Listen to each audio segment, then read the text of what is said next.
À mourir de rire. Générique. Soit on meurt en héros, soit on vit assez longtemps pour se voir endosser la peau du méchant. Pour ce genre de choses, il existe des hommes comme moi. Il t'arrive de saigner. Vous pouvez respirer, vous pouvez cligner des yeux, vous pouvez pleurer. Ah, m'a ramené le conduit celle-là. Maintenant que j'ai votre attention, accroche-toi, petit. Salut à tous, c'est Fab et des Garmates sur ma chaîne, amis du cinéma, j'espère que ça va, amis des plateformes, j'espère que vous avez la forme. Aujourd'hui c'est cinéma, c'est franchise film d'horreur. Donc, et oui, Destination Finale fait son grand retour en cette année 2025, voici l'affiche. Et oui, ça avait fait fureur justement, donc les 5 premiers volets que je me suis pas refait, bien sûr, je suis allé direct. C'est vrai que j'aurais pu les faire en lundi rétro, mais ils étaient déjà bien pris, mes lundis rétro, parce que le lundi sur la chaîne, j'aime bien les consacrer sur se refaire des classiques, tout ça. Donc je vous invite bien sûr à aller voir peut-être vous abonner si vous aimez les avis sur les films, les séries, aussi bien animation et live action au niveau pop culture. Donc là, forcément... Est-ce que mes attentes, 3, 4. Oui, mes attentes, est-ce que les codes allaient être respectés? Est-ce que c'est bon? Parce que le retour de certaines franchises, oui, j'ai bien aimé Scream, Insidious un peu moins, Saw, ça va, c'est en dents de scie, on va dire. Déjà, les films d'horreur, pour moi, c'est en dents de scie, et là, les retours des franchises, qu'est-ce que ça va donner Conjuring? Qu'est-ce que ça va donner aussi, souviens-toi l'été dernier, ça va être... Déjà, c'est bien, ça sort en été. Bon. Donc, du coup, qu'est-ce que ça raconte? Déjà, dès l'ouverture, on a une scène catastrophe. Donc, une soirée qui se passe dans une tour. Donc là, et en fait, on a envie de s'en rendre compte que c'est un cauchemar. Quoique, en fait, hantée par ce cauchemar, elle se nomme Stéphanie. Tout le monde l'appelle Stéphie, il me semble. Donc, Stéphanie, donc elle est étudiante. À la base, elle est brillante, mais ça fait 2 mois qu'elle fait ce terrible cauchemar. Et en fait, elle rentre chez elle pour... elle est persuadée que c'est en phase avec quelque chose, parce qu'elle a l'impression de voir sa grand-mère, notamment dans son cauchemar. Et en fait, oui, ça va bien réveiller quelque chose qui, déjà, respecte bien les codes de Destination Finale. Parce que qu'est-ce que c'est Destination Finale? C'est qu'en gros... La mort a un dû, donc voilà, est choisie, donc parmi des catastrophes qu'on connaît, notamment dans cette franchise, c'est vraiment des catastrophes, ça se concentre là-dessus. Et en fait, s'il y a des survivants, en fait, ces personnes étaient prévues à mourir, et elle revient pour reprendre son dû. Et effectivement, en fait, sa grand-mère avait bien prédit tout ce qui allait se passer, et donc en fait, elle a survécu. Elle n'est pas la seule d'ailleurs à avoir survécu à cet événement dans cette fameuse tour.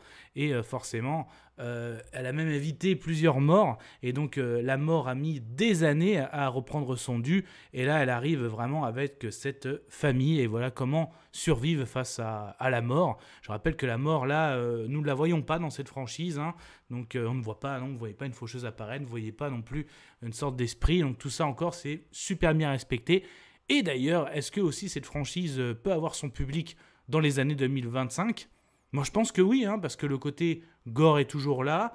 L'intrigue, justement, autour de la mort, ce qu'ils cherchent, il y a des retournements de situation, ce qui est plutôt cool, comme du scandale familial, où on apprend plein de choses. Quoi. Tu te dis, forcément, ça va se passer comme ça, comment il va mourir. Non, il y a quand même des surprises. Donc, c'est quand même bien réfléchi. C'est pas juste on relance la franchise pour faire du bif, voilà. Donc, le côté gore est bien frais, bien frais. J'allais dire bien frais. Donc, là, j'avais mangé avant, mais ça, j'en ai pas vu. Mais j'ai quand même sursauté. Non, franchement, c'est un bon divertissement. Alors, si vous êtes fan de la franchise, il y a aussi plein de références. Que dire, la fameuse scène avec les troncs d'arbres on va dire dans la remorque. Donc il y a des références là-dessus, on cite même des personnages des anciens volets. À un moment, on remet même un livre, il y a plein de choses. Donc c'est assez sympathique comment aussi déjouer ça. Non, franchement, c'est très bien, c'est un super divertissement. Après, c'est le genre de film, voilà pourquoi aussi je ne me suis pas refait. Contrairement à Saw, t'aimes beaucoup le côté le tueur au puzzle, l'enquête qui est intéressante. Là, le fait, une fois que t'as vu les morts, que t'as connu l'intrigue, t'as pas envie de les revoir, quoi. En fait, c'est bien de revoir les volets, même si les derniers, je trouvais, étaient vraiment en phase descendante. Là, ils ont bien fait d'attendre. Et je trouve qu'ils sont pas tombés dans dans le piège de on relance la franchise, on est sûr que ça va marcher. Donc c'est assez réfléchi. Et puis vraiment, film d'horreur, pour moi, ça passe ou ça casse. Et là, la mort l'emporte. Voilà, donc est-ce qu'elle va l'emporter son public? Voilà, en tout cas, mon avis sonore, moi, c'est... Je suis content, j'ai vomi. Voilà. Mais ça a été que mon avis. Faites votre propre avis. À vous de juger.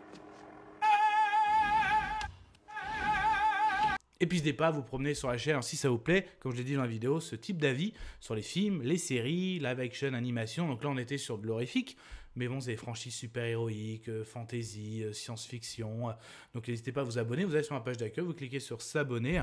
Donc voilà, pour moi c'est un bon divertissement. Donc alors est-ce que vous avez aimé cette franchise? Est-ce que vous avez envie de connaître les volets précédents, hein? Donc voilà, après je tenais aussi pour conclure, on n'est pas obligé d'avoir vu les précédents pour voir ce Bloodline. Donc, vous allez louper quelques refs, mais concrètement, ça peut vous faire envie de découvrir la franchise. Allez, je m'arrête là. Prenez soin de vous, surtout, prenez soin de vous. Kenavo. Je vous souhaite une agréable soirée. Désolé pour le bordel. Au revoir.